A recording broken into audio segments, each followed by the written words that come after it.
Vai. Fala pessoal, tudo bem? Seguinte, estamos vivendo aí a pandemia do coronavírus e nós não podemos ficar parados. Nós precisamos continuar, dar sequência aos nossos estudos.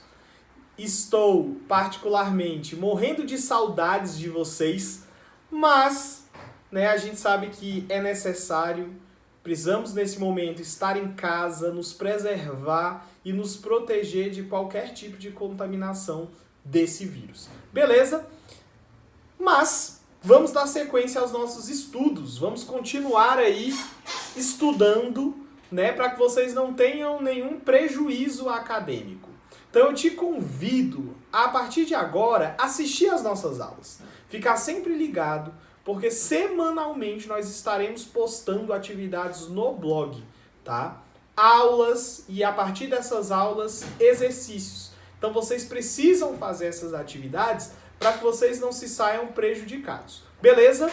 Então a partir de agora a gente começa o nosso primeiro tema. Pessoal, nesta semana, na terça-feira, já foi postado para vocês no blog uma reportagem, tá? Reportagem que saiu lá no El País com o seguinte tema: pandemia de coronavírus mergulha a economia no desconhecido. Foi uma reportagem que eu postei lá para vocês, tá? Pessoal, eu pedi que vocês lessem essa reportagem e que a partir dela você fizesse uma relação com a crise de 1929, que começa nos Estados Unidos e que se espalha por todo o mundo. Pessoal, só recapitulando um pouco com você, nós já falamos que a crise de 1929, ela se deu devido a uma superprodução mundial, onde nós não tivemos, para acompanhar essa superprodução mundial, mercado consumidor. Ou seja, o mundo produzia muito, o mundo via na onda do liberalismo econômico, ou seja, pode produzir.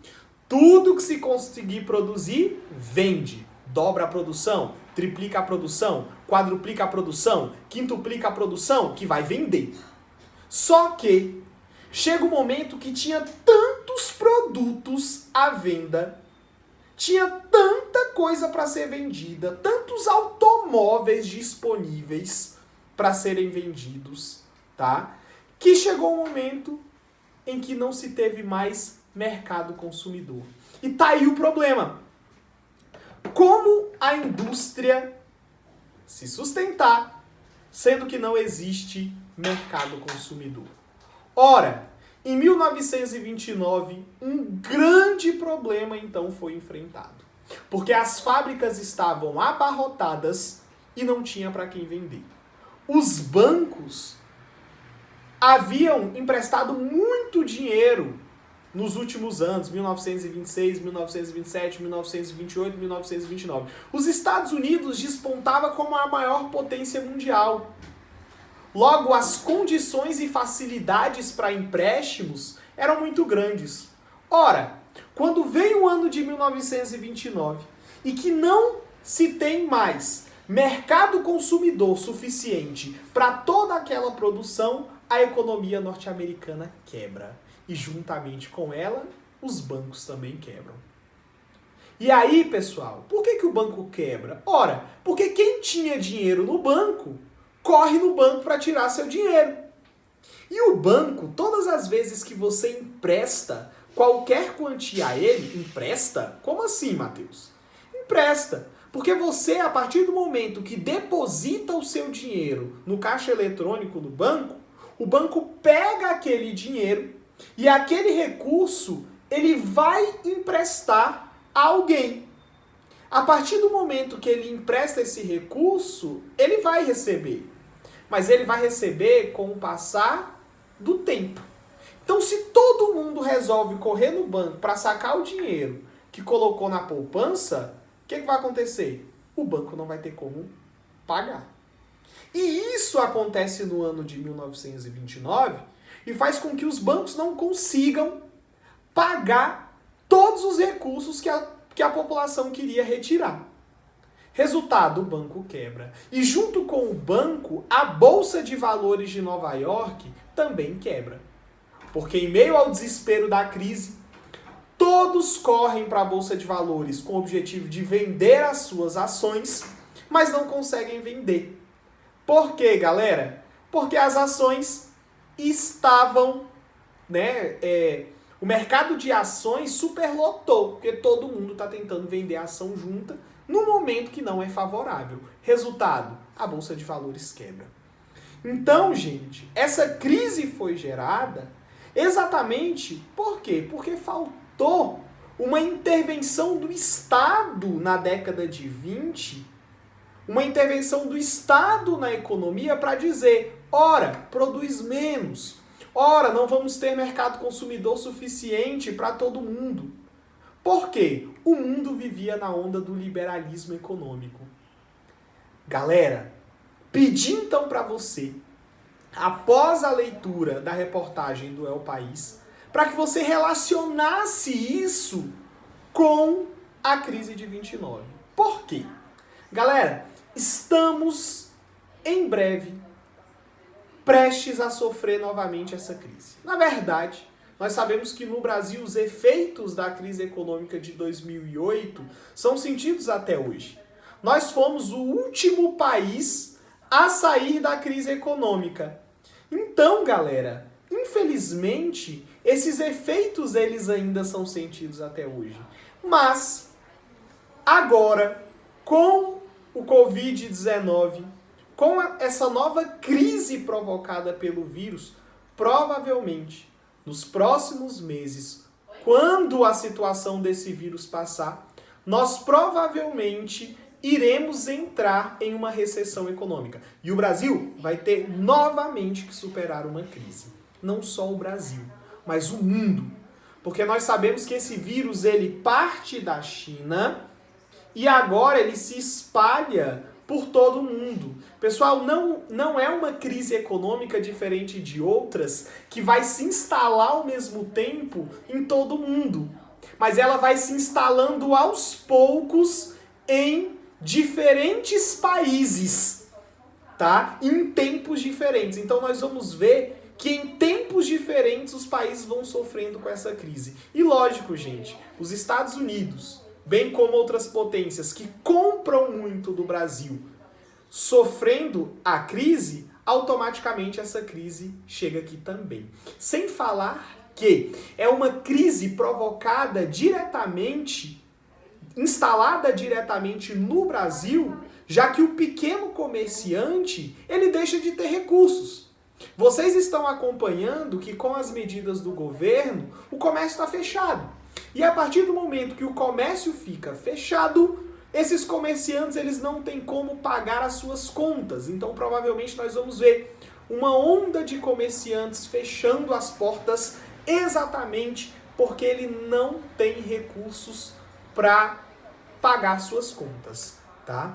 Pessoal, mas o que essa crise enfrentada hoje tem a ver com 1929? Galera, nós estudamos em sala que lá no ano de 1933 o governo lança o chamado New Deal, ou Novo Acordo, publicado pelo presidente Franklin Delano Roosevelt, em que o presidente propõe, através desse acordo, uma intervenção do Estado na economia.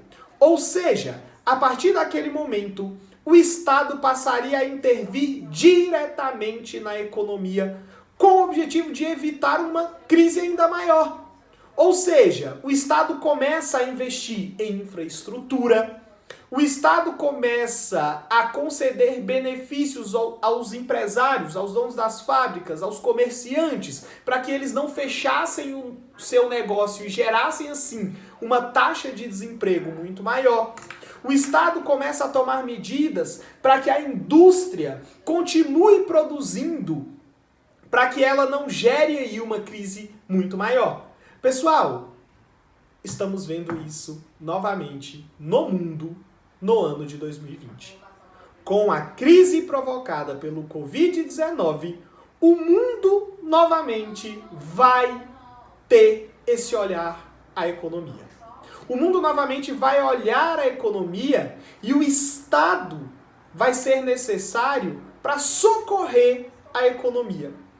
Pessoal, teremos sim praticamente um novo New Deal, em que o Estado intervém na economia, tomando medidas para impedir que uma crise pior ainda acontecesse, tá? Então, novamente, estamos vendo, já de olho nas notícias, estamos vendo o Estado tomando medidas para ver como pode ajudar o empresário a pagar o salário do seu funcionário, como o Estado pode agir em relação à cobrança de impostos para que a população dê conta de pagar esses impostos, já que a tendência é que a taxa de desemprego ela aumente muito nos próximos meses. Estamos vendo o Estado buscando maneiras até de redução de salários para fazer com que algumas pessoas continuem tendo emprego e assim, de certa forma, equilibre um pouco a balança para que nem o empresário, fique sem pagar suas contas, feche o seu negócio e para que também o empregado, ele também receba. Estamos vendo também se falar em muitas propostas que busquem, de repente, a redução de algumas contas, de algumas taxas, para que o trabalhador, para que o empregado, para que o empresário consiga pagar, tá? Então, eu gostaria que vocês estabelecessem essa ponte, Quando a gente falou sobre isso em sala de aula, acho que foi nas nossas últimas aulas, antes dessa suspensão das aulas, nós falávamos exatamente sobre crise de 29. E eu lembro de, em sala de aula, ter feito uma previsão, na verdade, do que aconteceu. Nós falamos, e se o coronavírus evolui a tal ponto que prejudique a economia? Nós falamos isso em sala. Ou seja, galera, chegamos em um ponto em que vai ser necessário uma atuação do Estado na economia, e nós já estamos vendo isso, assim como a crise de 1929. Talvez seja, gente, a pior crise econômica que o mundo irá enfrentar desde o ano de 1929. Uma crise de proporções mundiais, causada por um vírus que se espalha por todo o mundo, tá?